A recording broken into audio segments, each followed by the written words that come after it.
Welcome to BODS Mayhem Hour, your source for all hard rock, heavy metal, new metal, alternative, punk, horror punk, hardcore, rock, and all local bands, with your host, John the Bod, a.k.a. the Bodfather. Hey, what's up, everyone? This is Bruce Miyaki from Dead Girls Corporation and Monsterman Records, and you're listening to BODS Mayhem Hour. The views and opinions of the guest do not necessarily reflect the views and opinions of BODS Mayhem Radio Network, its staff, affiliates, or sponsors. Parental discretion is advised. Welcome to BODS Mayhem Radio Network.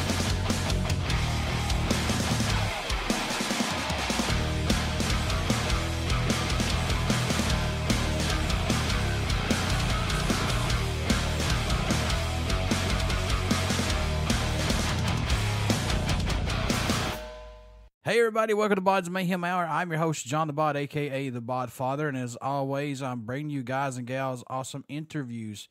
Today, it's an honor and a privilege to have Mr. Bruce Miyaki. He's the bassist of Dead Girls Corp. Dead Girls Corp is a goth industrial band that hail from Hollywood, California, and features members from Murder Dolls, Orgy, and Combi Christ. They have released their new album, Bloody Noses and Hand Grenades, via Bruce's and Doyle's Monsterman Records and the Emp Label Group as well. So also Dead Girls Corp have released a lyric video for the single From the Bottom, as well as an official music video for Dead Girl, which is out now. So Bruce, how's it going? Glad to have you on the show. Great. It's going great, man. Thanks. This time I get to interview you, so you're on the other side now. Yeah, I've been setting up these interviews for many, many years now for Doyle.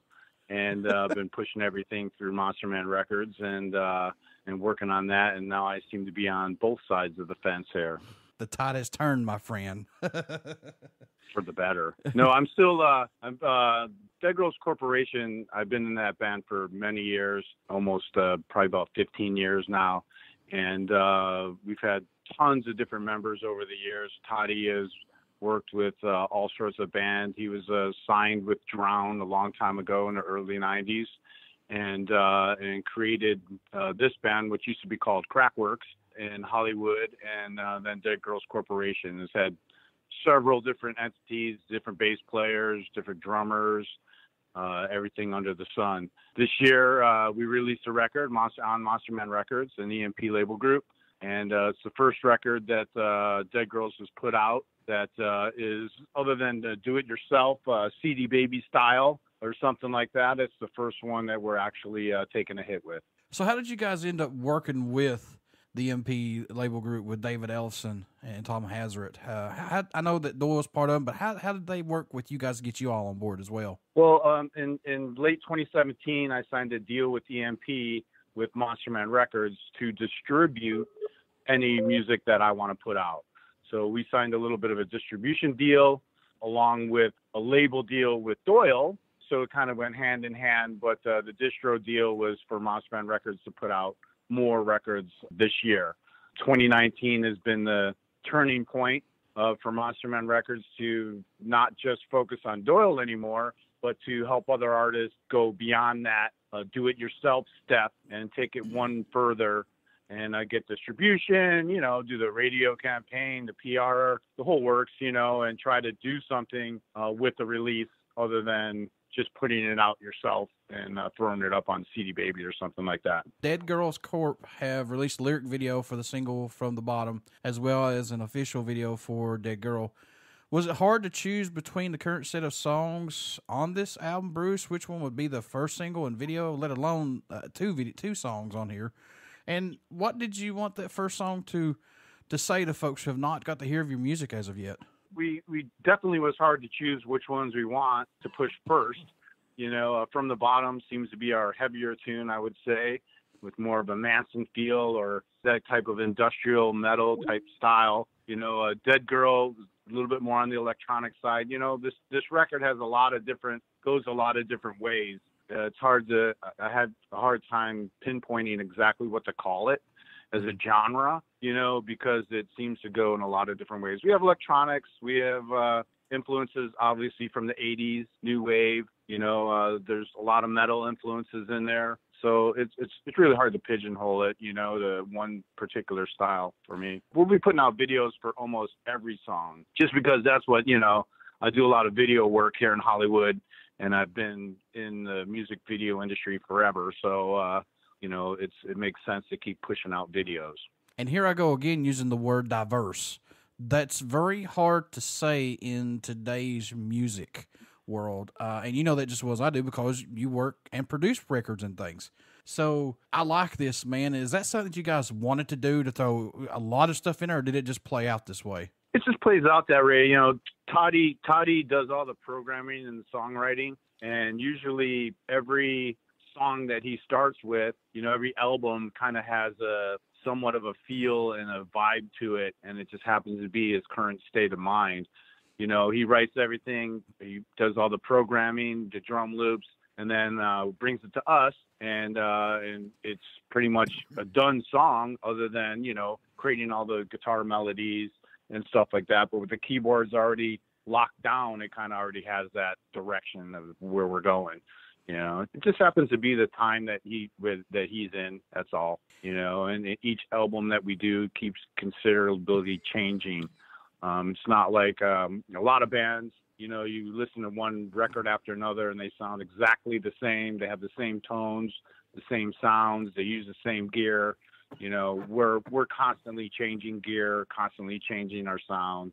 And as far as I think, that's the way I look at it.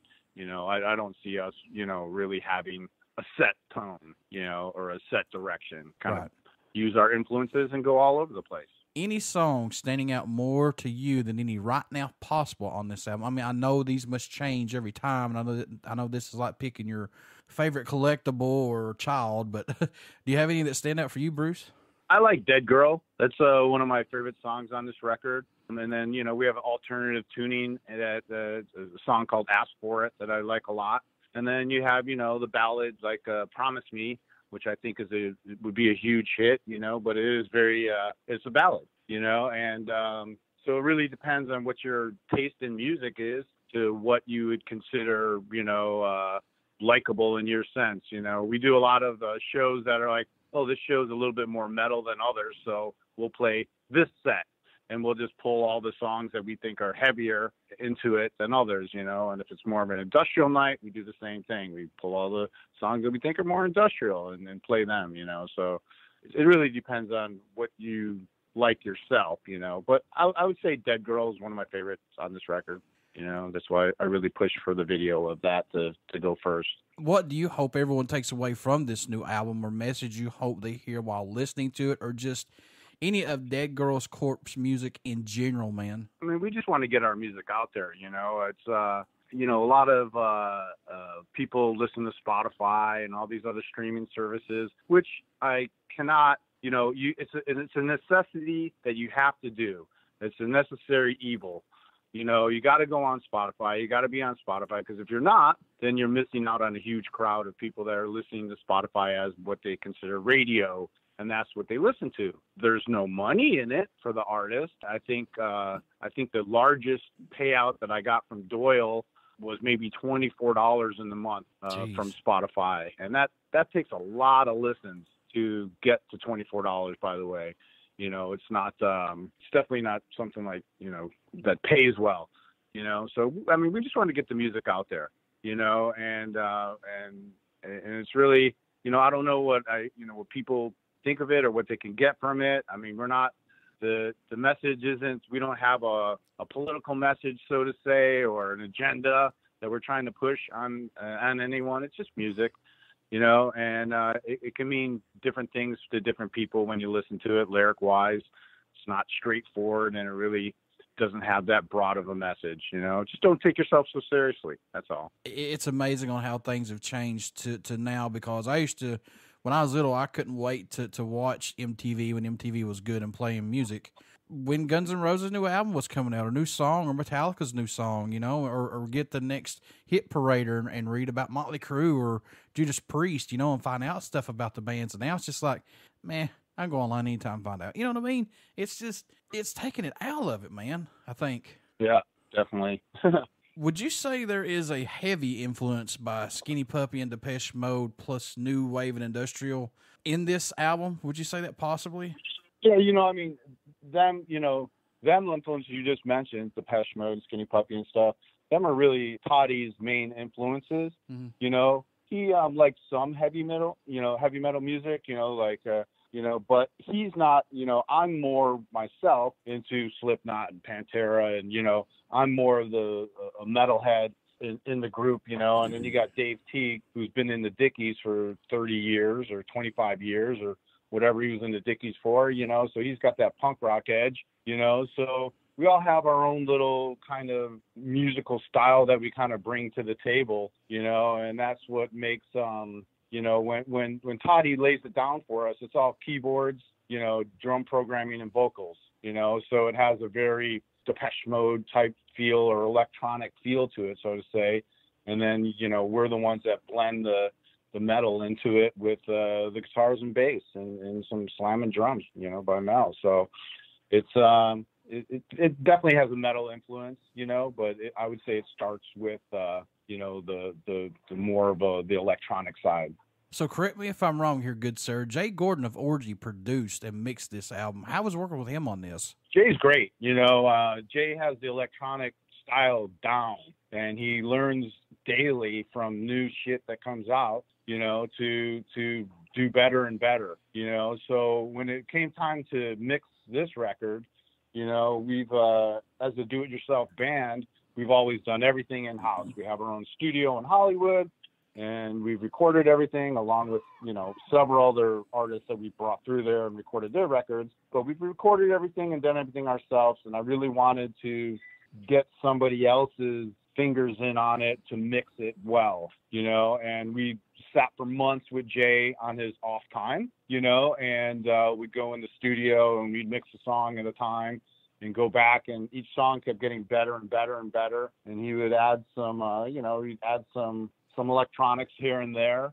to the mix. And he just did a really good job, on separating all the different frequencies, and making it, to when you want to hear more guitar, instead of just turning it up, he would tweak the EQ of the keyboards and the guitars to where now you hear them both amazingly, So we did, he did help out a lot to make this record really what it is. It was night and day from how we had it and how he made it. So it was great working with Jay, and we continue to work with Jay. He's a great friend, and hopefully we'll be on tour with them soon. Maybe this summer we can work something out. I don't know what they're working on, but maybe we can head out with them this summer. Now, I know you've been doing this for a long time as a musician, but did he bring anything out of you that, you're surprised that, wow, yeah, this is actually cool what I'm doing now?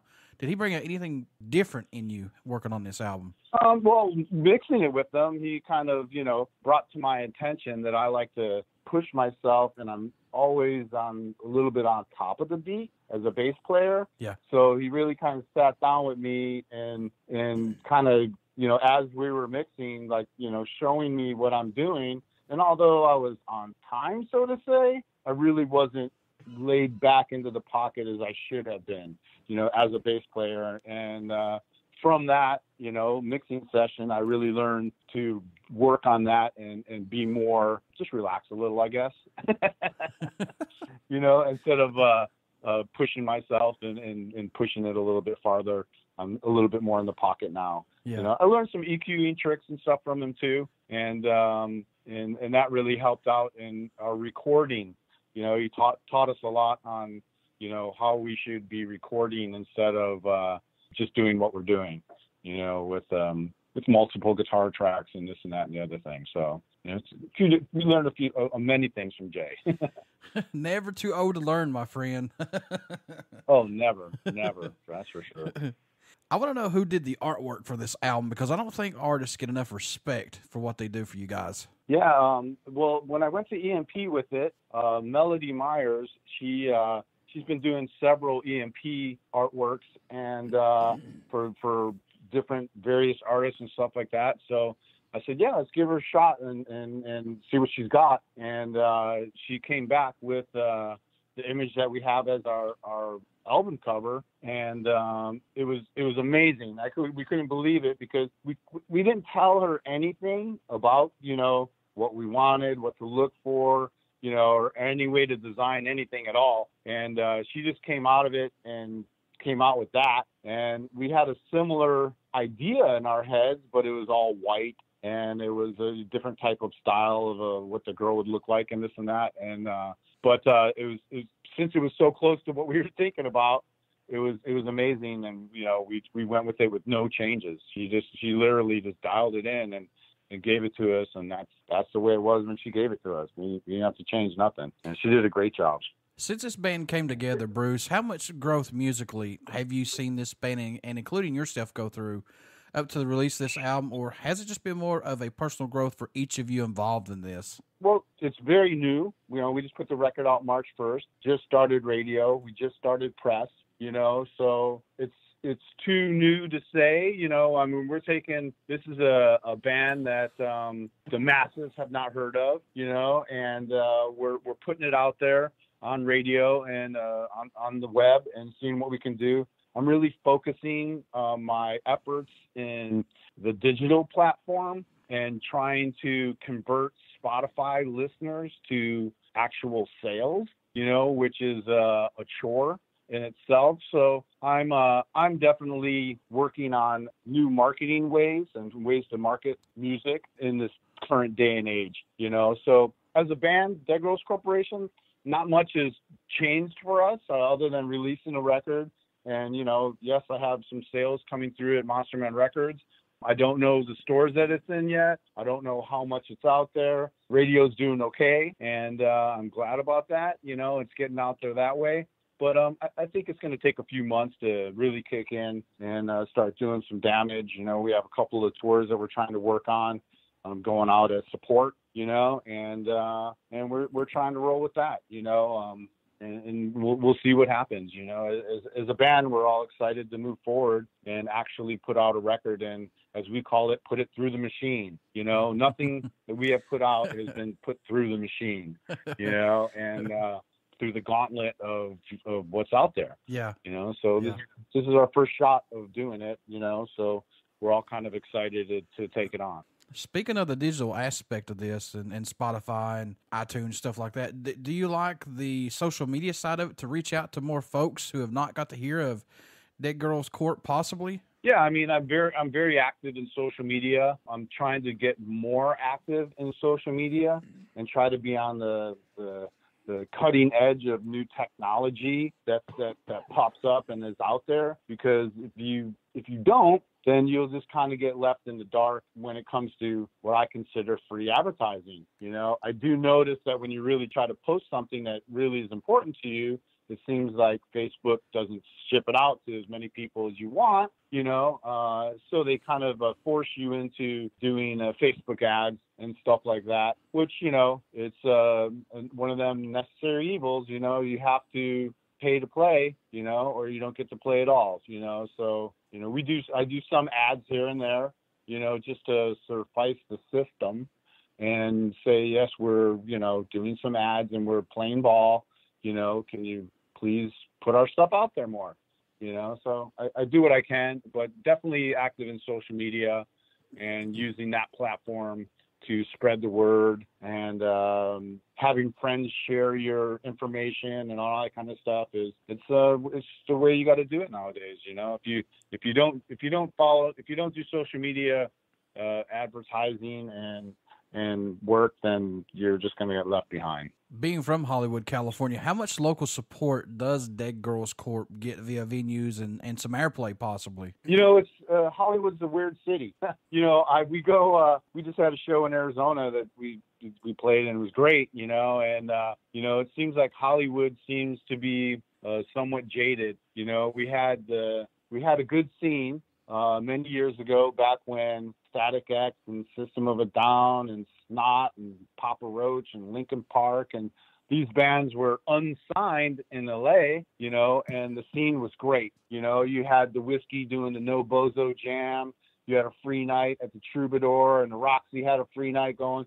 So you could go out every single night and it was a good scene. We had a great scene. Nowadays, you know, you go to the Roxy or somewhere and you go to order a beer, and it's $14 for a beer. Good Lord. You know, like, let alone $20 to get in. Good You know, God. and if you want to play there, you know, a lot of Hollywood clubs are, you know, pay to play nowadays, and you got to, you know, put up a pretty penny just to even get in the door. You know, so it's kind of a tough scene, you know, and it really isn't, it doesn't have that built-in crowd that it used to have back in the day, you know, and so it's a little tough, you know, in Hollywood, you know, to get things rolling. You know, I want to say that, you know, there's a couple promoters out there that are trying to do some good, but it's very hard to get a scene rolling like it was back in the 90s, you know, here in Hollywood. Especially you know, $14. Especially $14 for a damn beer. What the fuck? Yeah, you know, I mean, you can't do that. You know, I'm trying to work out something with the whiskey. I've been talking to Mike over at the Whiskey at Emp Productions, and we've been talking about the possibility of bringing back the No Bozo Jam, which was in the 90s. And, you know, that was a free night for everyone to get in. There'd be about 10 bands playing, all house gear. You know, you buy a couple of kegs of some Pabst Blue Ribbon, and you do them for $5, you know, and it is what it is. You know, you have a good 100 and some people in the room, you know, and and that's on a bad night, you know, that you would have. I mean, you got 10 bands in there. That right there is 50 people. Jeez. You know, so you know, there's things that we're trying to spark something up. You know, I'd like to do something with Monsterman Records, supporting the night and bringing lots of acts through. You know, give bands a chance to play at the Whiskey and not have to, you know, be that $800 on a bill, you know, type thing, which is, you know, common. Especially when a national comes through and they're going to pack the house. Obviously, you know, the Whiskey's got to cover themselves, and you got to draw people if you're going to be supporting that band. What about the Viper Room? Do they still have bands cater out there, anything, to any shows or anything? Oh, yeah. Yeah, the Viper Room's still out here. You know, it's all the clubs, you know, you still got the Roxy, the Whiskey, and the Viper Room up on the strip there, you know, and, you know, but, you know, it's just the same thing. It's just, you know, there's no built-in crowds that go to places, you know. Back in the day, you know, there was a Pretty Ugly club that Tammy would do from Faster Pussycat, and it was, you know, we just had nights where clubs were, you know, on Thursday night it was this night, on Friday night it was this night, on, you know, we just had somewhere to go every night of the week, you know, where nowadays it's not like that. There is no set clubs doing something great or that people can afford to even go out to, you know. It's just getting too expensive, and people just don't seem to be going out that much more in Hollywood, at least, you know.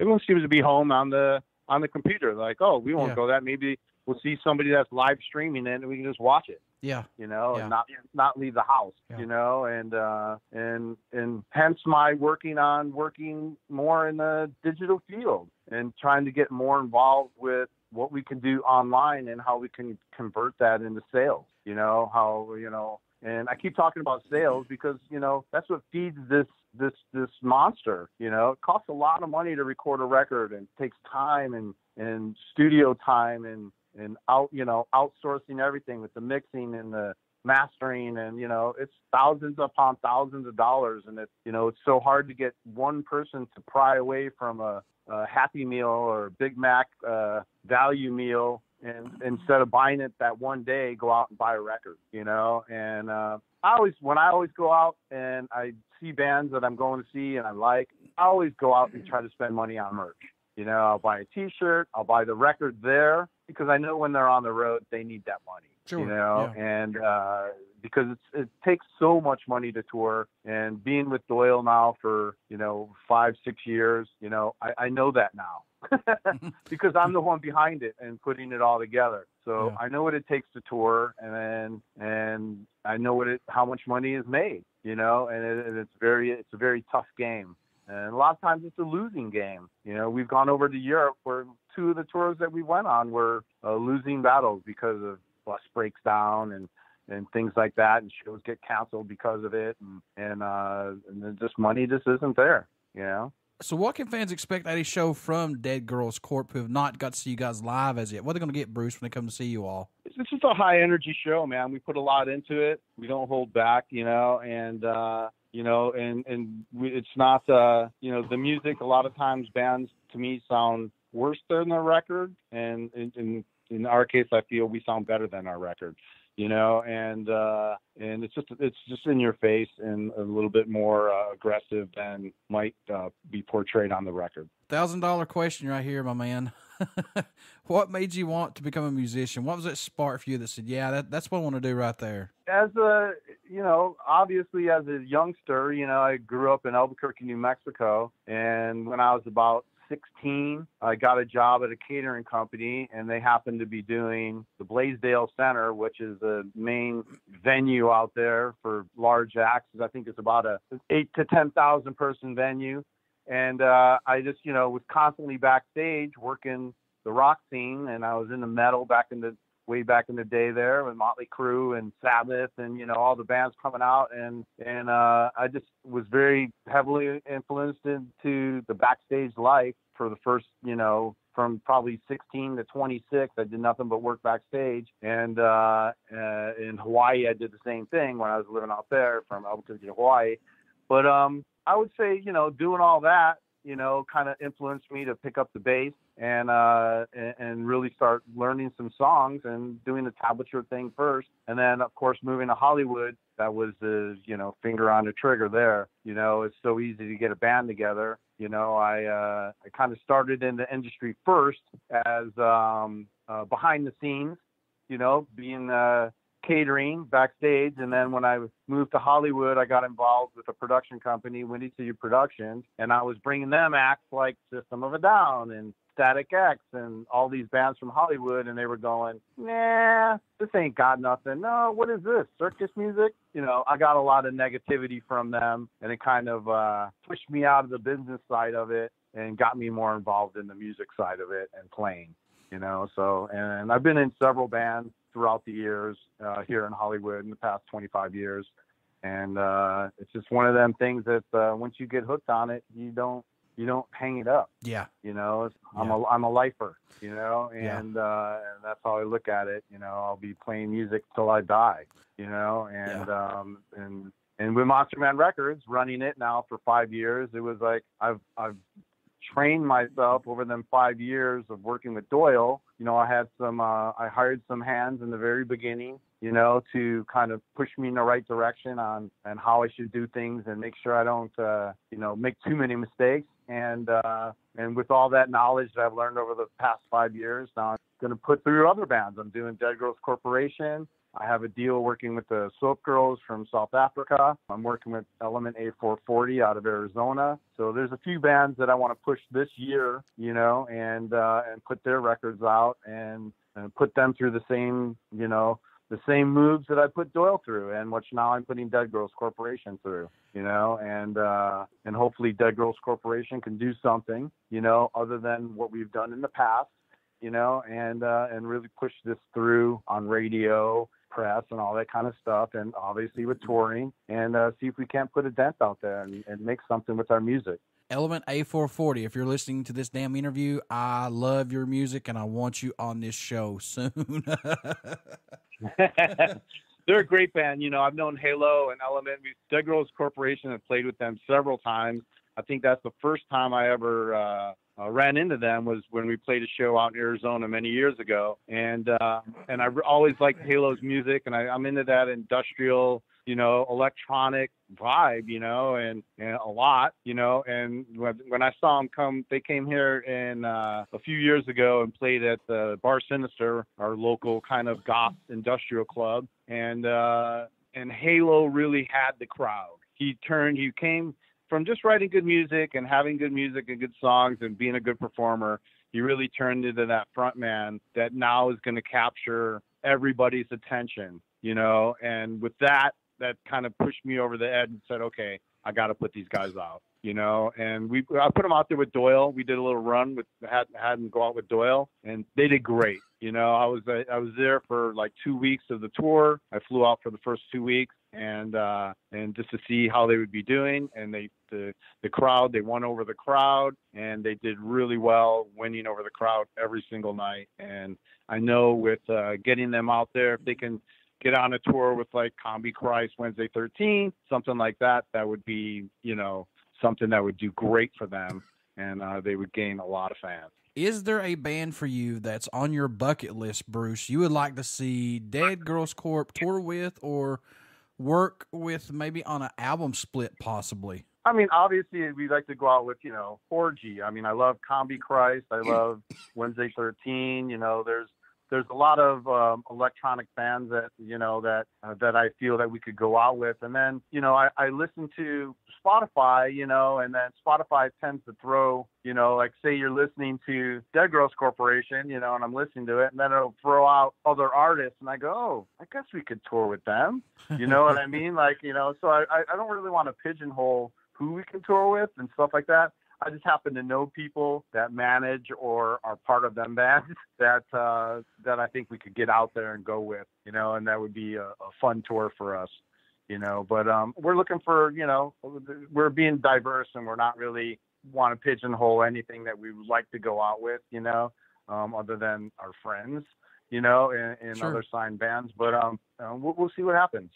I'm not. I'm just putting it out there that we're going for anything and everything that makes sense. I want to ask this question. Like I said, this is pre-recorded. You could decline this or not or whatever. But you and I both know how Doyle ticks. We know he speaks his mind. He just tells it how it is. What about his comments? Always does. Yeah, you know it.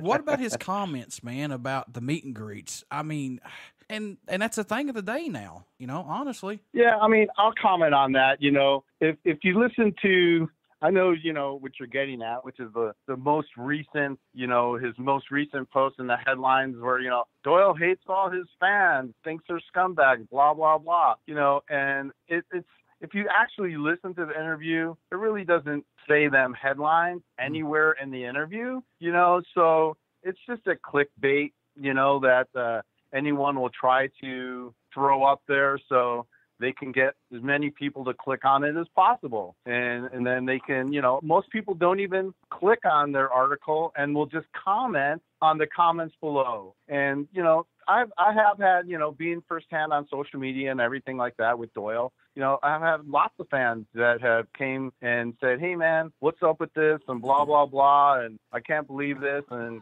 I've been a huge fan forever. And now I'm going to burn everything. And it's just like, you're going to do all this over one interviewer that did some clickbait bullshit to now this is how you feel about the guy. You're not even talking about a personal experience. You're just talking about just what this was, and you got to look at it this way. When you tour, you're the only time you get to sleep or have any time is travel from one place to the other in the middle of the night. You get there at 10 o'clock. Doyle starts working out.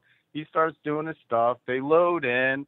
He does some interviews. Then he goes to do sound check. Then he does more interviews. Then he does his makeup, which takes 2.5 hours. So I left working out, which is a good 2 hours of his day.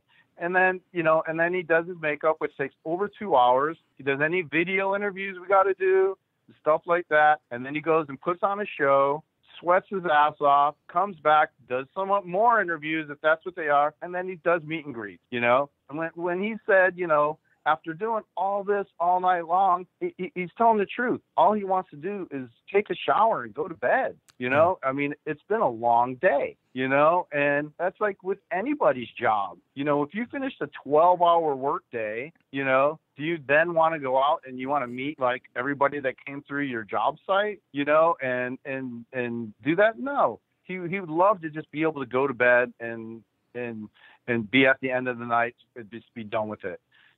But we do meet and greet, and that's what we do. And we do that to get fans to be able to come and get their things signed that they want to get signed and stuff like that. We do it as, something for them and also for additional income to help tour so we can bring the show to the road, and that's why we do it, and we've done several, we've done probably a dozen or more Sam Ashes or Guitar Centers or clothing stores or whatever you want to call it, but free meet and greets, and we've done several, and we constantly do them. We do signings left and right at NAMM and stuff like that for the fans. So, it's something that you need to do to tour and to help pay for the tour, and it's, I don't want to speak for him, but I just know that it's not the way he feels. He doesn't hate his fans. He loves his fans. You know what I mean? He's only doing this for the fans. You know, he's not doing it for himself. It's not, you know, he writes music for other people to listen to, and he wants other people to enjoy his music. And that's why all musicians do this. You know, it's for that gratification that somebody else likes what you're doing. You can't end up hating them. You don't hate them, you know, and I think they just took his harsh words, because he is extremely, you know, says his mind, you know, and he doesn't hold back from anything, you know, and he'll say it like it is, you know. Yep. And yep. I think it just got twisted a little bit, you know, his words got twisted a little bit, you know. And I like that Doyle is straight up. I wish everybody was like that. I've met him several times. You know, I've met him at horror conventions, and he's been really cool, man. I mean, he's never told me no. I mean, I've interviewed him several times. You know that. And he's just been pretty awesome with me, you know. And folks, everybody has a bad day. You know, it's hey, when you do, okay, so say we did 72 shows on that last run. Yeah. He probably did 5 interviews a day. Wow. You know, add it up. You know what I mean? That's a ton of interviews. And then, you know, on the meet and greets, you know, that's, you know, you're meeting 20 people, 40 people a day. Sure. You know, talk to the people that met them during the day when, you know, like the opening bands, you know, opening bands come through. A lot of times opening bands are you know, don't really talk to them because they're maybe, you know, or feel like they can't or whatever, but other ones do. And they just come up and talk to them and whatever. And you'll really find out that he's a different person, you know, and then what he's portrayed to be sometimes on these on the headlines, you know, the clickbait headlines, you know, and stuff like that, you know. I get putting a good headline, you know, but when you want to put a headline in that was like that, Doyle thinks all his fans are scumbags. It's like, he literally said the scumbag fans that are stealing the music, you know, and that's what he said. The scumbag fans are stealing the music. If you're stealing the music, yeah, you're a scumbag fan. Mm-hmm.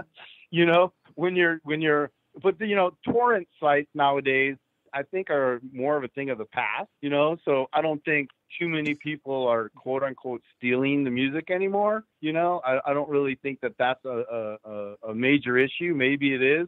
I mean, there's over 100,000, you know, 150,000 followers on Facebook or whatever, and fans in this, you know, we ain't sold that many records, you know, so, you know, who knows, you know, where people are getting their music from nowadays. You know, I think we need to focus more on making streaming services pay a correct amount of money, you know, and I think that should be a focus, which it is a focus right now on an illegal stance with Spotify and stuff like that coming under fire.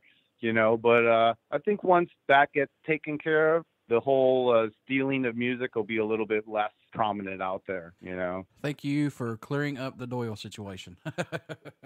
I don't know if it cleared it up, you know. But some light on it, for sure. You know, I feel he got he wanted to, you know, he's willing to do something of a interview to, if somebody wants to talk about that whole situation with him, you know, but it's even like, it's kind of why, you know, it's just so, somebody they'll find a way to twist that interview out and make that sound just as bad. You know, like I said, a lot of people actually didn't listen to the interview, which was edited, by the way. You can even tell the voice interview was edited, you know, and, you know, to a certain extent, you know, but even that version of it really tells it like, oh, okay, I get it. You know, he's saying, yeah, if you steal my music, you're a scumbag. You know, that's all he's saying. Don't steal our music. That's, you know, he doesn't come in and steal your motorcycle. It's your dealership while you're at work. Really? You know, so don't steal his song. Our records, Doyle records, take, you know, they're $20,000 to $30,000 into making one of them records. You know, it's not just, you know, done in his basement. You know, we go to the studio. He may record drum tracks, you know, like doing programming and, you know, do some guitar tracks and stuff at his home studio. But, you know, we take that into the studio and we, you know, record everything and mix everything and master everything and go over it and over and over and over it, you know, and it's $30,000 later, you know, we got a record, you know. The label doesn't pay for it. We pay for it. Monsterman Records. We do it ourselves, you know, so. it's a expensive hobby. Yes, it is. Yes, it is. Bruce, I just want to say thank you guys for bringing a breath of fresh air, some new music out there, man. Because I never stop learning. I never stop checking out bands and stuff. I never go on deaf ears. It's always keep your nose to the ground, eyes open, all that stuff, and keep helping these bands out. So how can folks stay in touch with you guys, buy this new album, Bloody Noses and Hand Grenades?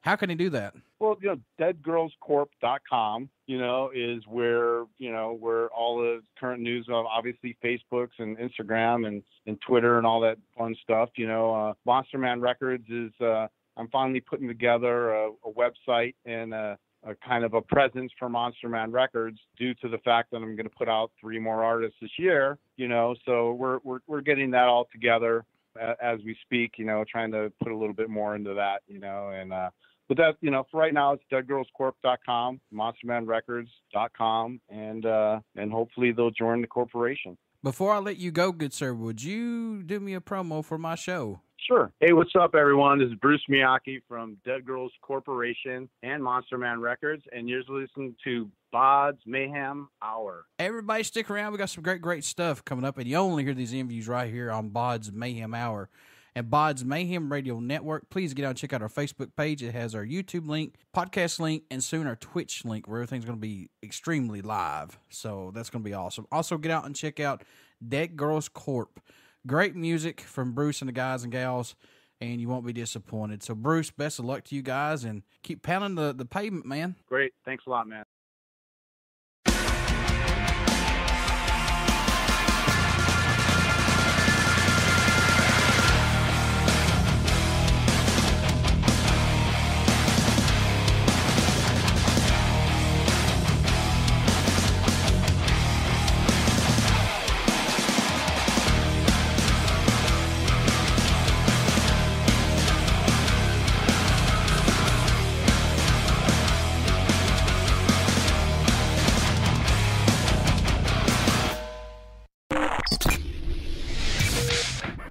You're listening to BODS Mayhem Hour.